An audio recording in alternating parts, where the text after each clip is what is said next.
Hello, everybody. Thanks for joining for another educational webinar hosted by the OPWA. We're going to wait about another 5 minutes for those really busy people. And at 12:05, we will begin this presentation. Thanks so much, guys. Sit tight.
Okay, I think I'll get started here. People can continue to join after I'm done introducing these presenters from the Canadian Wildlife Federation. So, as you guys know, my name is Brent Pumple. I'm the owner and sales manager of a company called Pedestal Solutions, and I'm also a member of the OPWA, sitting on the Education Committee. Today, I will be your moderator. So thank you for joining us for this presentation on reviving the route pollinator habitat restoration and rights of way. Before we get started, I'd like to share some important information about the OPWA. First, we'd like to have a big thank you to all of our sponsors. They are an integral part of what keeps the OPWA moving forward and growing. And again, a big thank you to all of our various sponsors. The OPWA is a non-for-profit organization of professional public works practitioners. We are the Ontario chapter within the Canadian Public Works Association and one of 63 chapters of the American Public Works Association. We have roughly 600 members who are employed by provincial governments, municipalities, consulting engineers, utility companies, contractors, and suppliers. The OPWA's mission statement is connecting the public works community. And that's exactly what the OPWA offers its members, opportunities to connect through workshops, conferences, and social events. Another great way to connect with those in public works is to join an OPWA committee. Your creative ideas and volunteer assistance is always needed. These webinars are organized by the OPWA Education Committee. To learn more about the chapter and its up-and-coming events and resources available to our members, please visit our website. We have other webinars coming up as shown on the screen. Those two dates are to be determined because we take a little summer break, so we'll firm those up probably closer to September. These monthly webinars help to connect membership with technical and educational resources, as well as connecting with OPWA members who are experts trained in their sector of public works. Okay, you can also look there and see all the variety of events that we have coming up. The Pride Parade on June 30th, the Public Works Expo, September 8th to 11th, Right-of-Way Management Conference on October 7th to 8th, the 2024 Diversity, Equity, and Inclusion Conference on October 24th, and the Technology Showcase on November 6th. Okay, let's go over today's webinar's process. All participant microphones have been muted and the cameras will remain off. Questions will be addressed at the conclusion of the webinar. Please place your questions in the Q&A box. There's a little button you can click on there if you scroll around in your Zoom during the webinar. I will read those out once we reach the Q&A section. Oh, here we are. The Q&A icon is located at the bottom edge of your screen. Click and enter it.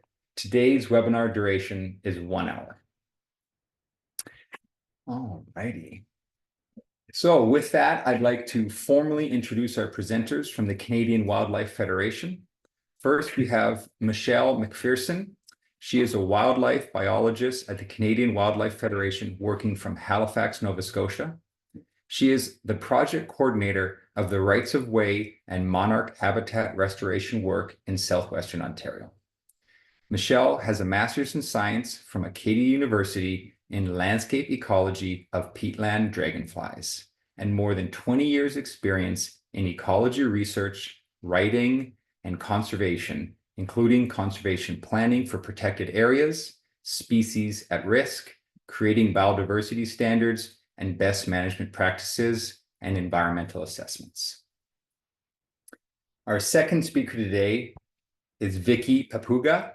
She is a right-of-way pollinator habitat coordinator at the Canadian Wildlife Federation, coordinating the Greater Toronto and Hamilton area project as part of the Rights of Way as Habitat program. She has a master's in science from Dalhousie University, specializing in human-wildlife coexistence, wildlife movement, and landscape ecology. Vicky has a multidisciplinary background that includes experience in conservation social science, municipal operations and maintenance, species at risk policy, and rights-of-way habitat restoration, with a focus on native meadow species. Today, they're going to talk about how rights-of-way are vital for pollinators. In this session, CWF will present their rights-of-way as habitat program, including their national and regional communities of practice, training, and partnership opportunities. and how pollinator habitat can be incorporated into rights-of-way. They will also present on tools the CWF has developed to support this work, such as an online embeddable dashboard that can be used to track and share your restoration work, and a reference guides for municipalities to aid in developing greener policies and practices that are cost-effective and pollinator-friendly. And with that, I would like to turn this webinar over to our presenters from the Canadian Wildlife Federation, and again, thank them so much for joining us.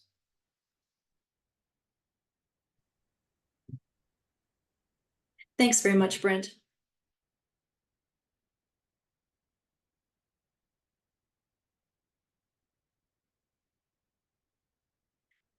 Okay, everybody.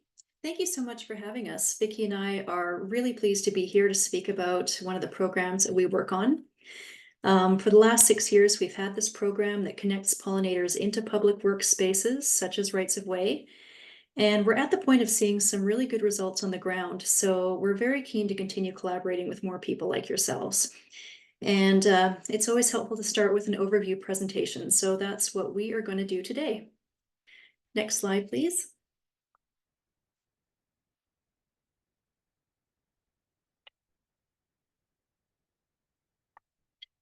Sorry about that. We do also want to just begin by acknowledging that the lands on which we are gathered across Ontario and Nova Scotia, in my case, are traditional unceded territories of many Indigenous peoples. Next slide, please. So our webinar today is a real program overview. We're going to talk about why rights of way are significant for pollinator conservation, why restoring pollinator habitat also benefits communities. And then we're going to just describe the highlights from some projects that we've done with our partners just to help you get thinking about your own operations and whether you'd like to do some of this work. We're going to show some of the tools and resources that we've developed to help you. And we've got some communities of practice, and just basically want to underscore that, you know, we're here to provide support. And so at the end of the presentation, we just want to make sure that you know that you can contact us to talk over anything along these subjects. Next slide, please. So in a nutshell, we collaborate with land managers of energy and transportation rights of way to restore breeding and migratory habitat for monarch butterflies and other pollinators. As we do this, we really do try to address the barriers to meadow restoration.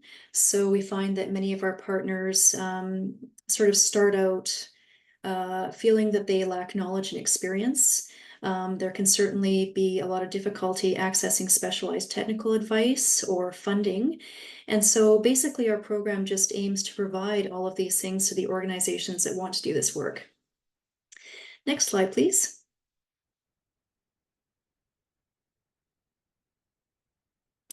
In terms of restoring the roadside habitats for pollinators, what we're focusing on are primarily the secondary roads that you can see in this little diagram here.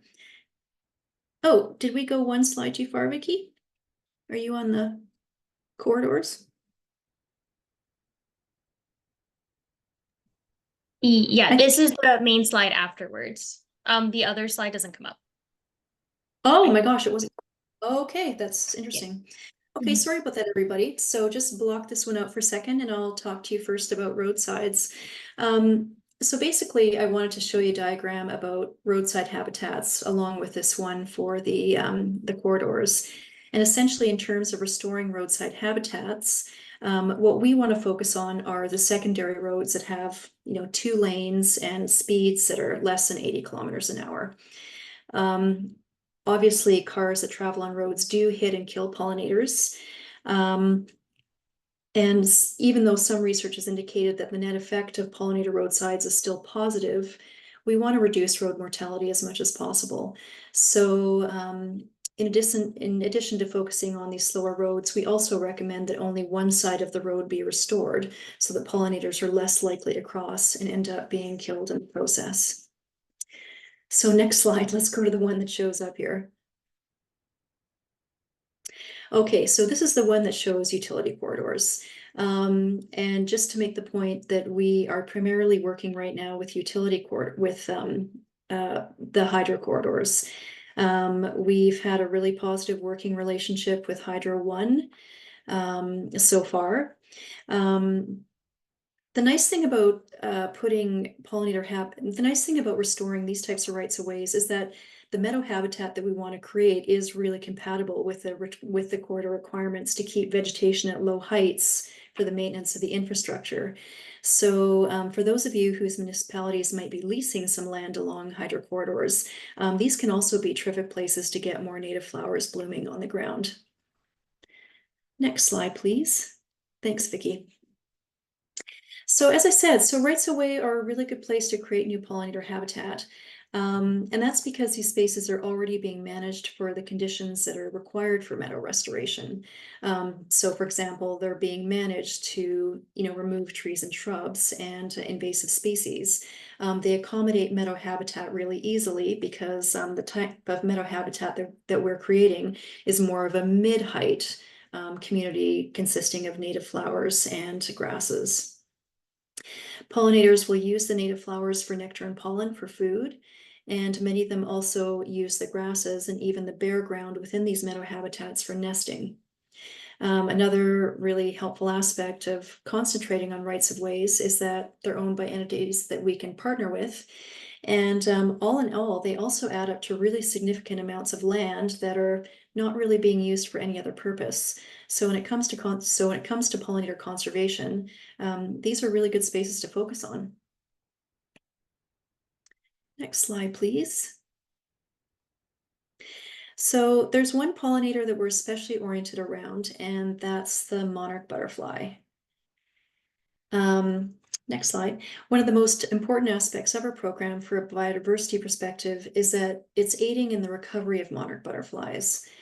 And what we're up against in their case is that the eastern monarch population has lost more than 80% of its former size over the last 20 years.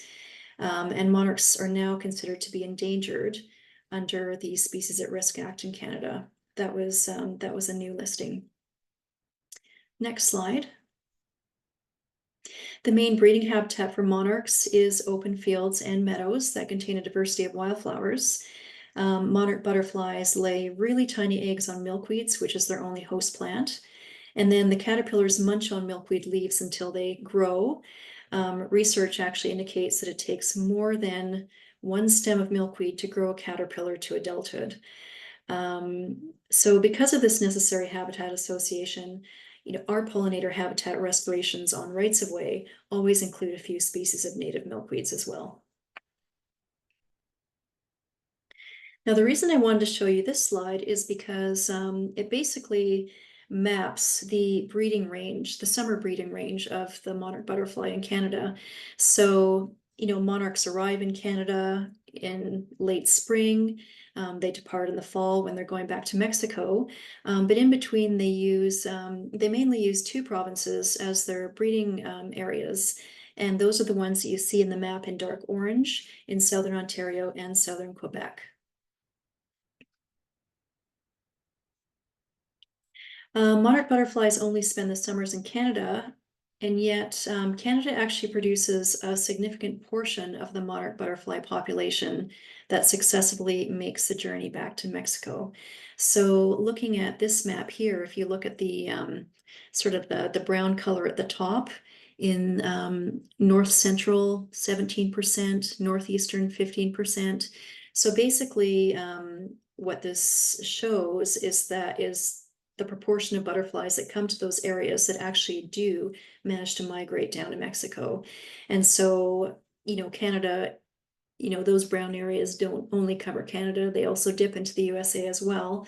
But just to say that on average, we expect that at least 15% of the butterflies that make their way to Mexico are coming from Canada.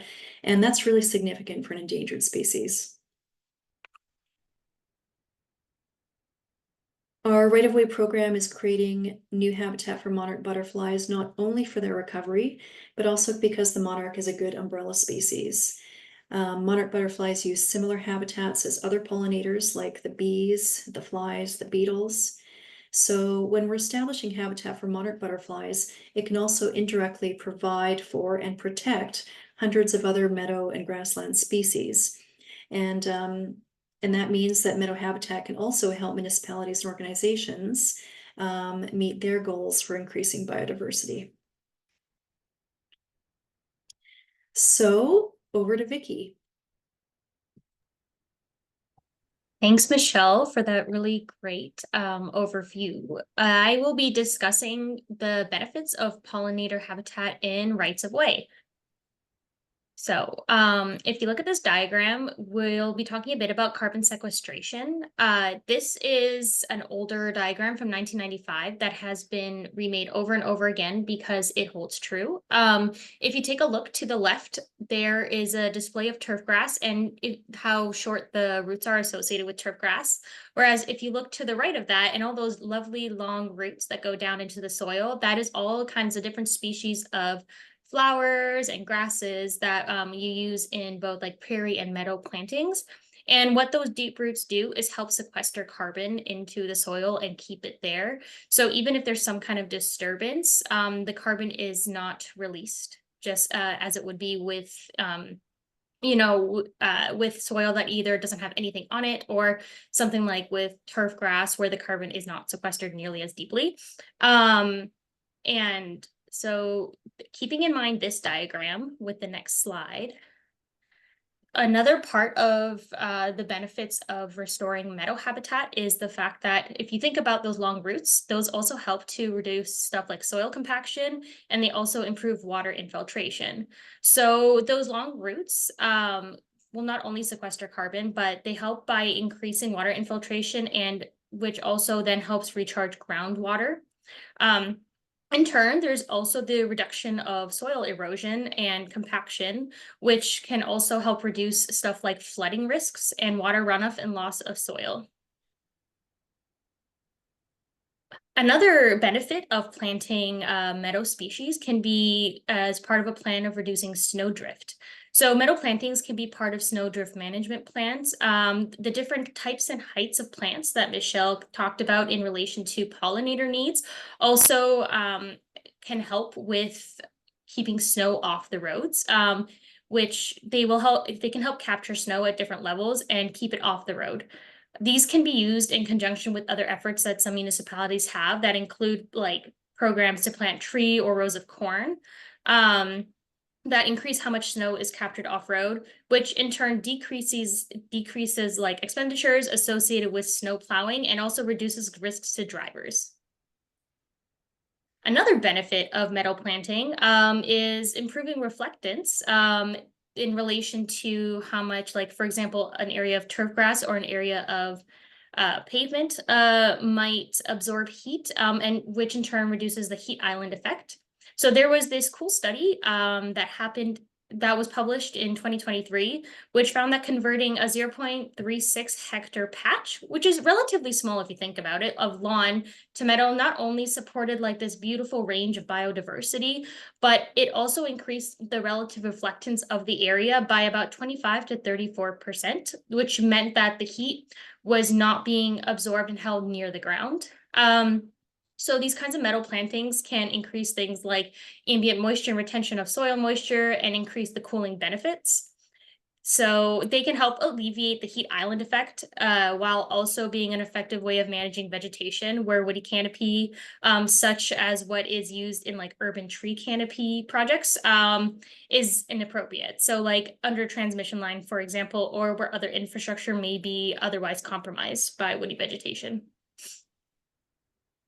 So another benefit is increased pollination. More flowers, more habitat for pollinators means more resources for pollinators, which in turn means that they can hopefully reproduce and sustain larger populations, which is very important for agriculture, big and small.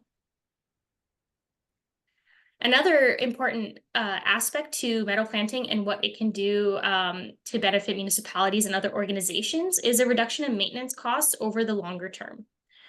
So here I'll talk just a bit about the examples. With meadow planting, there is an establishment period that's about years 1 to 3, but it might extend a bit longer depending on project objectives and just like what's kind of the disturbance regime at the site. And during this establishment, there's costs associated with like maintenance mowing, herbicide treatment, or other kind of site maintenance activities. Over the long term, though, mowing should become infrequent or unnecessary, especially if using like other kind of maintenance tools. So some sites might use prescribed burns every 4 to 7 years, again, dependent on project site and objectives. If you're trying to, for example, increase or maintain a high flower diversity and less grasses, that kind of stuff influences that schedule, but generally it's a lot less maintenance than you would have for like regular cycles of turf grass mowing.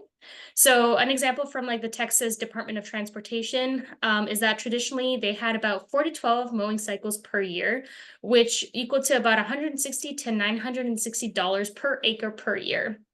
And they found that by reducing those cycles to 1 or 2, like 2 cycles per like acre, it came down to about $80 to $160 per acre per year. Significant maintenance cost savings right there. And then I will be turning it back over to Michelle. Thanks, Vicki. So what I want to do here is just give you just some highlights for some of the projects that we've worked on with various partners. Next slide, please, Vicki. And I'm going to start with projects that worked from an active restoration point of view. So basically, when we're doing active restoration, the idea is to replace the existing vegetation with native plant species and produce a much higher quality meadow habitat for pollinators and other wildlife. If there's one thing that we've learned from doing this over the last several years, it's that every project is really different. You know, we keep thinking about and trying to, you know, produce some sort of guide that would, you know, do a really easy step 1, step 2, step 3. But the truth is that even though there are some, you know, there are basic techniques involved, a lot of it is still individual for every project. And so this really speaks to why it's so important, like why I so much want you all to hear that, you know, we are here to support you. And we have restoration ecologists on staff who actually, you know, can work with individual partners on these projects to figure out how to go about them. So, you know, as I go through some of these examples, you know, you'll get an idea about some of the different site preparation techniques, the fact that we use very like site-specific native seed mixes. So those are actually designed for each individual project. There are different ways to get those seeds into the ground. And beyond that, you know, we're also trialing new techniques. I mean, we try various things and we learn as we go. So, so, you know, we have expertise, but it's always growing, and it's growing, you know, as we get a chance to do more projects with you. Next slide, please. So I'm going to start with Lanark County because this is really where the project all started back in 2018. And I think this is probably also where we've done the biggest number of trials in terms of doing different site prep methods and how to do the seeding. A few things that we've learned, which I'm going to just say right off the top because they might be surprising. The first is that seeding with a native pollinator mix can actually be cost effective. And that's because fewer resources are needed once it's already established. So, you know, if you know, when you're looking at establishing, you know, pollinator habitat on a right of way instead of doing a more traditional practice of, you know, repeated mowing through a summer, you know, the costs of the seed up front look very high. But, you know, we want to start helping people look more into the long term about, you know, what kind of organizational shifts are going to need to happen so that different maintenance cycles can start being designed as well. And we know that just takes time. Another thing that you may find surprising is that, you know, we understand that herbicides are often needed to prepare a site for restoration. And that, spot spraying is often needed once invasive species are large or once they start reinvading a site. There are various locations where, various municipalities and counties where using herbicides is not appropriate or not even permitted anymore. And in cases like that, there certainly are more organic methods that can be used for site preparation and maintenance. They take longer, they take longer to do, but they are possible. But for those locations that don't have, that kind of barrier, that certainly is kind of the most effective and fastest route to get a project started. Next slide, please. So I just wanted to highlight a couple of things in this this one slide. Basically, in Lanark County, they kind of went all in on roadside hydroseeding, which is fabulous because it's a really really like expedient way to actually seed a project. And it makes a lot of sense if you want to get, if you want to do row restoration over large areas. In Lanark County, apparently they did over 4.2 kilometers of county road allowances with this method. And as these projects were a little bit earlier on in our program, I think we were using a native species mix that had fewer native species. At this point in many of our projects, we're actually aiming for about 30 species of native grasses and flowering plants. But here, and maybe because they were doing such large areas, they made it a little bit less diverse, but it's still, from the photograph, a beautiful example of, how a roadside can be made more attractive and more biodiverse and provide habitat for pollinators and other creatures that need this. Next slide, please. Another thing that was trialed in Lanark County was this idea of then using wood chips as one of the site preparation methods. So here you can see on the left that what they've done is they've kind of, looks like they've maybe graded and certainly removed vegetation that was existing where they wanted to actually restore it to native vegetation. And then they put down a layer of wood chips on top of that to suppress weeds. Weed suppression is always part of the equation when you're doing restoration projects like this. Now, in this case, what the trial indicated to us is that although the wood chips suppressed weed growth, it also, to some extent, suppressed the growth of native plants. And I know that's not a very surprising outcome, but it's just something that's helpful to know moving forward, where other projects may want to use this type of technique instead of using sprays and so forth. And the end result is that certainly there is some lush vegetation there. You just kind of plan and understand that it might take a little bit longer to grow. Next slide, please. We've done a couple of roadside restorations in Huron County as well. And I want to talk about these because I think they were really strategic in terms of the areas that they chose to do restoration. So as I mentioned earlier, we like to focus on those kind of slower two-lane roads under 80 kilometers an hour. So these are little county highways. And one thing that Huron County decided to do was restore the rights of ways that were basically butting up against some of their county forests. So that's what you see there. The county forest is called Stevenson Tract, and we did another one further along the same highway as well. And the reason they chose those locations was so that there wasn't any chance of having, the native plants in the restored right-of-way, I guess, raise the ire or concern neighboring landowners. I think the success of any of these projects always depends on public perception and whether the public's going to accept that. I'm sure that all of you have some experience with that as well. But in this case, because Huron County kind of nixed that, that kind of problem right from the get-go, they were able to restore a fairly lengthy area here. And also, along their other rights of ways. And we did this project in a few different phases. Because they wanted these to be like the first examples of restoring rights of ways in their counties, they wanted to make sure they would look really good. And so in the first year, what we did is we did all the site preparation, which actually did require a great deal of invasive species removal.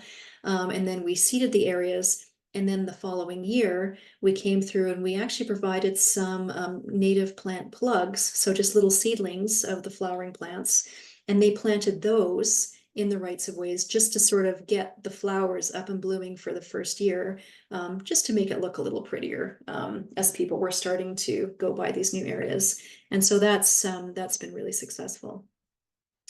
Next slide, please. St. Clair Township has also, they've actually done a lot of right-of-way restoration in St. Clair. I think mostly active. In terms of the projects that they did with us, they've done some roadside allowances in many different locations. If you look at the inset photograph on the top of your slide here, you can actually see the area that they decided to seed. Again, they were kind of strategic about wanting to do restoration on a road allowance that kind of came up against some woodlands instead of being a stretch of highway that went by private properties. And you can see in the larger photograph that there's an example of a big drill seeder at work. We work with a number of different native seed providers. We're always very careful about where the seed comes from. Some of the vendors are able to take on the seeding labor. They have those machines that they can come out and they can provide seed, but they can also go through and do the planting. And so that's always very helpful. St. Clair Township also restored some areas around some of their stormwater lagoons and pump stations. So, they've been kind of creating meadow habitat around other public works infrastructure as well. And is also one of our examples of a partner that's been using our restoration dashboard tool for tracking that Vicky's going to talk about a bit later on. Next slide, please. I just wanted to throw an example of doing a hydrocorridor restoration. And this is something I guess that's been ongoing since before our specific program began in the GTHA with Central Lake Ontario Conservation Authority. This was initially a collaboration with Hydro One and the St. William's Ecology Center, and they restored a great deal of grassland habitat there. When the Canadian Wildlife Federation joined the project because we wanted to do more work with Hydro One, we wanted to add more native wildflowers and more diversity to the mix of seeds that was going down. So I guess I didn't really distinguish very well the difference between native meadow habitat and tallgrass prairie, but we're not seeding tallgrass prairie on these rights of ways. Tallgrass prairie has much, taller grasses. We know that that can create problems for sight lines, etc. Also for deer browsing, apparently. And so when we're looking to create meadow habitats, they're more intermediate or like medium length grasses, and then just with like a much higher content of wildflower diversity, which also makes the sites a lot prettier from the point of view of people who are driving by. So since we joined the project, we've been able to do another 7 hectares of meadow restoration. I'm sorry I could not find the number of hectares, the official number of hectares we've restored so far, but it's over 100. I mean, we work at a scale of hectares, although smaller projects are also very welcomed. And essentially, this is going to be a continued collaboration with Hydro One to manage woody invasive species, and we can also provide expertise and suggestions about how to do stuff like that. Next slide, please. So those are examples of active restoration, and I don't have as much to say about passive roadside restoration, but essentially, if you were going to take a passive approach, you would be allowing natural regeneration, basically by kind of ceasing the environmental stressors such as spraying or mowing, outside of the safety zones. So in other words, you're going to stop your spraying, you're going to stop your mowing, and you're just going to let the plants start growing up. This does not work in all places. So it has worked really well in Lanark County. Lanark County has passively restored a lot, like kilometers and kilometers and kilometers of roadsides this way. And they have enough wildflower seeds that are viable in the soil, that can actually germinate once they stop mowing. In southwestern Ontario, we have found a very different story. Southwestern Ontario has been so altered by agriculture and development that the seed bed in southwestern Ontario is really more heavily dominated by weedy plants, and also has more invasive plants. And so we're finding in southwestern Ontario that we really have to work with active restoration projects rather than doing it passively. And yeah, that's just something that you learn as you go, as I said. Next slide, please. So I guess just returning to Lanark, I also just wanted to raise the point that communities sometimes get very involved in these projects, and that can also be positive from the point of view of getting things going. So in Lanark County, they have an Adopt a Road program. The community has been like a real asset in terms of actually managing invasive plants. They end up holding little community events to address invasive species, even things like wild parsnip, which we all know you need to stay away from. So you can tap into community groups to help with some of the labor that you're going to have to plan on after doing a restoration project. Next slide, please. Oh, that's Vicky's. We're back at Vicky's session. Thank you, Michelle. I hope that those examples got everybody's kind of like hearts pumping a little bit and gave you some great ideas as to what's possible with partners. Thank you, Michelle, really for going over them. I know I learned quite a few new things as well. So I'm going to be talking a little bit about now the tools and resources for rights of way meta restoration that we have developed over at Canadian Wildlife Federation to help those involved in these restorations at municipalities and other organizations to be able to complete this work and keep moving forward with it. So this first example here is a mowing map that was developed and an update is in progress for. I want you to think back to that map that Michelle showed you of the monarchs range, like when they come in during the spring and when they leave during the fall to go back down to Mexico. So you'll see on screen that there's kind of this like line which shows the range of monarch, and the legend also shows you what would be an ideal time to mow in these areas with minimal risk to monarch. This is something that was developed by our amazing it was made by our amazing GIS analyst Vince, but it was also co-developed with like land managers and asking what is and isn't feasible when it comes to maintenance schedules, right? So it's a map that's we hope will help like inform land managers, but it's also an example, I think, of how we take information from our partners and from trials and how we can adjust maintenance schedules in a way that benefit both pollinators, but also the municipalities that have to maintain these areas. This next one is one that Michelle mentioned and is a really great way of showing restoration, tracking it, and also comparing like what seed mixes have been used between areas. So this is the Pollinator Habitat Restoration Dashboard. I'll be providing the link to this in one moment.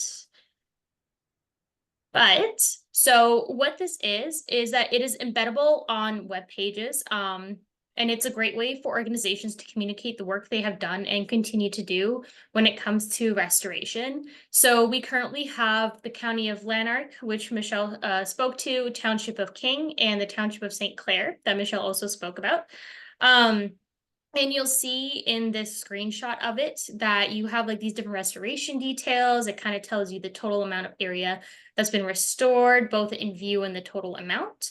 And I think really importantly too, is that it provides seed lists which is a great way to kind of look at what other like organizations have done, what they have used, and maybe how applicable that might be to your own projects and objectives. So there we go. So this is just an example of one county's webpage that is using the embeddable form of this dashboard. So this is Lanark County, who is one of our great partners. And they have this on their page about roadside restoration, where they provide these different like project details as to like where they're doing restoration, how they've done it, what their commitments are. And then they have this dashboard displayed near the bottom of the page that then provides like these highlights. And it's this really great communication tool, but also tracking tool at the same time. And we encourage like partners, municipalities who want to use this to contact us and talk about it with us. We always love talking about restoration. We love talking about any way that we can support that. And this is just kind of like another tool in the toolbox that we've developed to hopefully help out with that. Next, I'm going to talk a little bit about native seed calculator. So this is going to be overwhelming. I know when you look at it, it has a lot of great information. So what I'll be doing through the next few slides is I'll walk through some of it, parts of it, and I'll discuss just what all of these like rows and columns mean. But I also want to note that we do, alongside this calculator, have a published guide to walk you through it step by step, how to use it. And how this can help you with like your project goals. Kind of a primer is that we use this for our mixes as well a lot of the time. And as Michelle mentioned, we aim for a high percentage of like flowers to grasses. And so this one provides you with like information as to like how much like seeds weigh, but also how like how great they are for, you know, monarchs through the ranking system, that bloom time that you see on the right side where they thrive, and also provide suggested mixes. So let's go to this first one. So this calculator has a little over 120 native species. If you look, you'll see that there is the common name, there's a scientific name for species, and then we have something called the monarch rank and the reliability rank. Reliability ranking are species that are most likely to be available and likely to establish across different project settings. So a high ranking in that category is 4, going down to 1, where 1 might be that we don't expect the seed to be available in high quantities for restoration projects. And then the monarch ranking is, again, the high ranking 4 means that the seed is likely available in like a bulk seed format for restoration. That it's a good larval host, so milkweed or like nectar source for monarchs. And also that it is a species that blooms in the migration period for the region where monarchs are migrating through at the time they are migrating through. And then you'll also see that this provides simple substitutions in case you go to a seed supplier and that specific species is not available. You can ask them if they have these other ones available that will serve a similar purpose. It tells you what plant type it is. So forb is, you know, a flower, what habitat type they are associated with, and then what the seed looks like. So if it's large, if it's maybe smaller, fluffy, that kind of thing. So in this one, we have this is the bit more complex part, but again, our guide is very good at taking you through step by step what this all means. But what this essentially provides is like things like seeding rate based on proportion of a species that you want to include in your mix, total seeding density, and you'll also be provided when you go through the calculator like seeding weight, like seed weight, but this often isn't a great way to approach seed mixes if we think back to like the different sizes and shapes of seeds. So what the calculator also can provide is like a cost estimate that can be used for project budgeting, but it is really important to note that this isn't an accurate way to determine costs because seed supply costs can vary depending on the vendor, how like what the seed supply has been like for that year. So this is a good tool to kind of develop like an overall budgeting idea, but you would need to go to a trusted native seed supplier and work that out with them and see like what supply they have and what they can offer for your project. And then on the far right side there, the green highlighted boxes, these are all associated in rows with specific species that we saw on the previous slide. So this provides an overview of different eco-district mixes according to mapping done by the Government of Ontario, which is provided in the guide, again, associated with this calculator. And this provides this kind of like starting point, depending on where the site is and if it's wet or dry, that you can then use as like a base mix if that helps for your project, and then add or subtract to it based on like specific project objectives. And then the last part of the calculator I'll talk about are the bloom times. So these are really important for determining the spread of bloom times for your seed mix. As you can see, it shows you what period of time a species might be blooming, and then what that species is like associated with. So it's like butterflies, bees. We also have ones for like hummingbirds, the mottled dusky-wing. So what this can help is if you need to narrow down kind of a list of species, you can take a look at what species you have in a mix and see if the bloom time is kind of spread throughout, like, like early to mid-spring all the way into late fall, so that your project will ultimately provide like nectar, pollen sources, habitat sources across the seasons for pollinators. And then Michelle mentioned this one too, which is our practical guide for rights of way managers. It's intended to help guide land managers in how to do restoration, with like some step-by-step details, with further details for like each of those steps, and also provides like some rationale and benefits to be able to like about how to speak to this about this work to others. And it's intended to be a practical guide with technical information that then also provides further resources for land managers.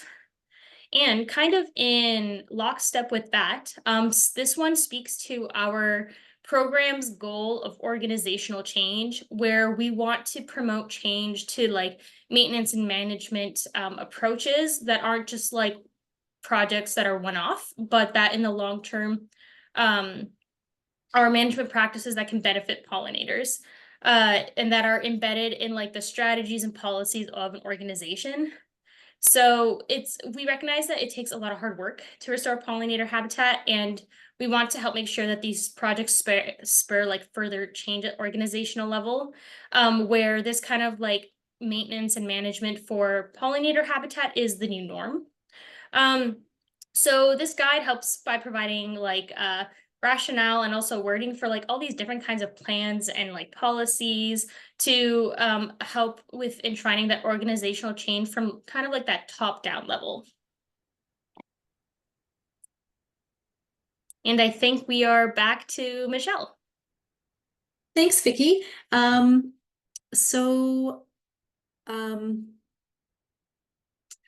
want to say two things here. First, that kind of we generally find that our partners, interact with us a great deal in the beginning in terms of, talking through different approaches for their projects, and even, having, and we also, design the site mixes all the time. So the seed calculator and the guide are there just, as kind of further learning resources and for greater independence down the road. But, we fully expect to work one-on-one with everybody who wants to do a project, at least the first few times. Now I can see the time is really going along, so I'm actually going to really whip through this last piece, so we have time for questions. Anyway, next slide, please. So we have various networks and communities of practice that can help you connect with other land managers and learn more about how to do restoration along roadsides. And the purposes are just to provide spaces for peer-to-peer learning. We don't have all the answers. We know that you'll learn a lot from your colleagues and your peers. And so here are some examples. Next slide, please. We have, I guess, two different levels of networks. We have a national network, the Right-of-Way as Habitat Working Group, which is associated with the Right-of-Way as Habitat Working Group in the USA. And so everybody who joins, has access to resources and people on both sides of the border. We also have some smaller regional communities of practice in Ontario, for Eastern Ontario, Southwestern Ontario, and the GTHA. Next slide, please. The regional communities of practice are generally, where you first enter into the process of learning more. As I said, we have the three. What do I want to say here? Basically, we have online meetings, we give updates this way, we provide information about funding and partnership opportunities. We also try to hold events periodically throughout the year for people who are in our communities of practice. These can be in-person events, even like roadside tours, so you can actually get out and see what's being done and what's working, and other forms of hands-on training. Next slide, please. And whenever you join a community of practice, it's free for starters. We only meet quarterly, so it's not onerous. It's open to a variety of land managers, including municipal, provincial. We have directors of public works, transportation, parks and rec, climate, etc., planners, engineers, conservation authorities, utility companies. So you meet a lot of people, mix of urban, suburban, and rural areas. And generally, when you join one of these communities of practice, you're automatically, joining the nationwide Rights of Way as Habitat Working Group. So you don't really have to worry too much about that one. That's this one right here. You don't have to worry too much about that one. You're just automatically entered. Next slide, please. And just to summarize, I think that the points that we really want to have stick in your minds are that monarch butterflies, their survival continues on having us plant more milkweed and meadow habitat throughout their breeding range in Ontario and Quebec. It's just an absolute necessity at this point. We think the rights of ways provide a really unique opportunity for managers such as yourselves to meet your land management needs. It's a win for pollinators, it's a win for biodiversity, provides a lot of different services for communities and cost savings for you as well. Please come and learn with us and with your peers in the communities of practice. We have a lot of resources available. We provide as much restoration expertise and funding as we can, and we're keen to expand. Next slide, please. You can just screenshot this one page. It has all our details that you can get a hold of us at our email addresses. We have a QR code which leads to all of our resources. We have webinars. We have a lot of stuff. Next slide, please. And we also have an upcoming annual Rights of Way workshop, which is going to be at the Royal Botanical Gardens in Burlington, in person, September 18th. Save the date. We would love to have new people come. Next slide, please. Thank you. Thank you, everybody. We do have a few minutes for questions. We'd love to see them. That was a great presentation. Thank you so much, Vicki and Michelle. We do have one question here, and actually it ties into one I wrote down, interestingly enough. So thank you to whoever submitted this question. And it was, how do native seed mixes manage in the winter roadside environments where they may be exposed to elevated levels of salt? To just tie in my question, which is really make it a two-part question, which was, what effect do de-ice practices have on pollinators' right-of-way habitats? That is an awesome question, and it's something that's actually come up in a project that we're doing right now. We're in Southwestern Ontario. I'm trying to work to create a project with MTO, actually, and it's along some of these stretches of they call crown highways, anyway, the 2-lane highways, particularly in areas where they have a lot of snowdrift across the road. And so at MTO, they want to try some native meadow vegetation, hoping that those grasses will help to reduce the snowdrift in these areas. So salt tolerance has come up, and I'm just going to say a few things there. The first is that in those particular projects, we designed the mixes so that we actually have a couple of different mixes on the site. So for that little stretch right along the road, that's probably going to get mowed and going to get most of the salt put on it. We're putting fewer species in it, and we're focusing on species that are salt tolerant. So that's generally species that are adapted to coastal environments and so forth. So we're basically, and then what we're doing is we're sort of increasing the diversity of the plants that are present, you know, further away from the actual road itself. So that's one approach that we're going to try, and we're going to see how that works. Yeah, that's fabulous. We actually had one more question pop up. Thank you very much, Andrew. This question is, are there any special or alternative sources of funding that municipalities can tap into? Thanks, Andrew.